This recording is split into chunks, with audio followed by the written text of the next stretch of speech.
Ayan po mga ka-Gentle Fix, I am back muli. So putol-putol yung ating video para makakita nyo po, no? So ayan po, natanggal na po natin yung tubo, no? So marumi po talaga. Ayan. Kaya kailangan din talaga linisin po yan dahil dyan po dumadaan yung hangin para buong buo po yung hangin talaga, no, mga ka-Gentle Fix. Ayan. So i-share ko lang po sa inyo mga ka-Gentle Fix. Mula po dito, ayan dyan, mula po dyan. So, pinush ko lang po papaloob.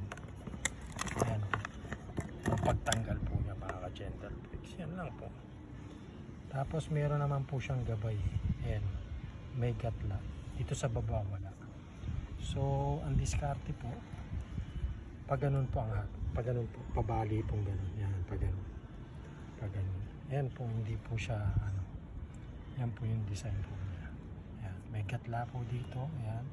So, ang pagtanggal po, makikita nyo po pag ganun po, pag ganun. Pag ganun po, pag ganun. Tahatak po pag ganun. Tapos, alalayan nyo lang din po ng tulak dito. Tulak po dito mga ka-Gentle Fix. Yun lang po mga ka-Gentle Fix. So, nalinisan natin. Maruming-marumi talaga yan. Ayan, ayan, malinis na. So, need po talagang kalasin siya talaga para buong buo po yung hangin pagpasok po sa makina. Yun lang po mga ka-Gentle Fix. Dagdag share na naman sa inyo sa mga hindi nakakaalam. Yun lang po. Salamat po muli sa Diyos. Bye bye.